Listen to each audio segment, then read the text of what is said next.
স্কুলে অনেক উপকার আসবে, কারণ বাইরে যেতে হবে না, ভিতরে স্কুল হবে যখন গ্রামে একটু ভালো উন্নত হবে আর কি। স্কুলে বাড়ি গ্রামে পাশে বাড়ি স্কুল থাকলে অনেকগুলো মানে সুবিধা ভালো হয়। আমাদের শিক্ষার মানটা একদম কম, অন্যান্য তুলনা, যেহেতু এখানে স্কুল নাই, এই যাবৎ স্কুল ছিল যে অনেক দূর স্কুলে যেতে হয়, তাছাড়া স্কুলের ছেলেমেয়েরা স্কুলে আসা যাওয়া করতে অনেক কষ্ট।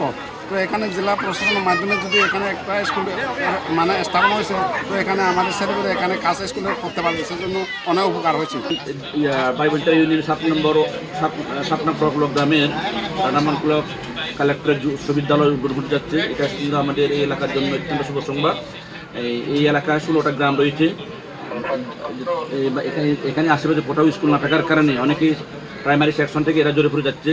এই স্কুলটি প্রতিষ্ঠিত হলে এলাকার ছাত্রছাত্রীরা অন্তত নিঃসন্দেহে জেলা প্রশাসনের এই উদ্যোগটি অবশ্যই ধন্যবাদ পাওয়ার মতো, এবং আজকে মাননীয় বিভাগীয় কমিশনার স্যার তার শত ব্যস্ততার মাঝেও উনি এখানে উপস্থিত থেকে আপনাদের হাতে জ্ঞানের যে মশাল তুলে দিয়েছেন, জ্বালিয়ে দিয়েছেন, এটা চিরন্তন অব্যাহত রাখার দায়িত্ব কিন্তু আপনাদের। টানা 7ম-বারের মতো বেস্ট টিস্যু পেপার ব্র্যান্ড হিসেবে স্বীকৃতি পেয়েছে বসুন্ধরা টিস্যু। যে আমরা আমাদের এই স্কুলটি আমাদের বিভাগীয় কমিশনার স্যার যেদিন আসবেন সেই দিন আমরা এটি উদ্বোধন করতে চাই, এবং সৃষ্টিকর্তা সেই ইচ্ছাটি পূরণ করেছেন। এই জন্য আমি স্যারের প্রতি কৃতজ্ঞতা জানাচ্ছি যে স্যার আমি বলা মাত্রই রাজি হয়েছেন। স্যারের এত মানে কঠিন প্রোগ্রাম ছিল, একেবারে টাইট কম্প্যাক্ট প্রোগ্রাম, সেখানে এই স্কুলটি আমরা রাখতে পেরেছি, এবং স্যার জানা মাত্র এটি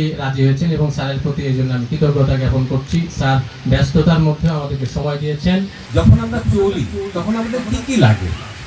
আমাদের সমাজে লাগে হচ্ছে ডাক্তার, আমাদের সমাজে লাগে শিক্ষক, হতে পারে কলেজ শিক্ষক বা প্রাইমারি স্কুলের শিক্ষক, আমাদের সমাজের জন্য লাগে ইঞ্জিনিয়ার, আমাদের সমাজের জন্য লাগে পুলিশ প্রশাসন, আমাদের সমাজের জন্য লাগে প্রশাসন, আমাদের সমাজে চলার জন্য আরো অনেক কিছু লাগে না? এই আপনাদেরকে যদি বলতাম এই এলাকার সমস্যা কি, আপনারা বলতেন এখানে ডাক্তার নেই, আপনারা বলতেন এখানে শিক্ষক নেই, এখানে অনেক কিছুই নেই, আপনাদের রাস্তাঘাট ভালো নেই। কিন্তু আজকে যে স্কুলটা এখানে তৈরি হলো, সেই স্কুলটাই কিন্তু আপনাদেরকে সব পাইয়ে দেবে।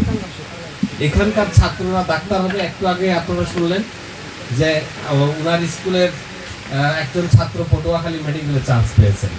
আপনাদের অনেক অনেক অনেক ছেলেরা চান্স পাবে, ফিরে আসে কিন্তু আপনাদেরকেই চিকিৎসা করবে। আপনাদের ছেলেরা ইঞ্জিনিয়ার হবে, তারাই আপনাদের রাস্তাগুলো ঠিক করে দেবে। আপনাদের ছেলেরা শিক্ষক হবে, আপনাদের কাছে এসে পড়বে। আপনারা আপনাদের সন্তানদেরকে যেন সেই সুমানুষ করে তৈরি করেন। এই বাংলাদেশকে আমরা এমন একটা বাংলাদেশ গড়ে তুলি যেন আমাদের পরবর্তী প্রজন্মের পর প্রজন্ম তারা সুখে শান্তিতে বসবাস করতে পারে। যাক, আমাদের উপর দিয়ে যাক, কিন্তু আমাদের সন্তানেরা সুখে থাকে।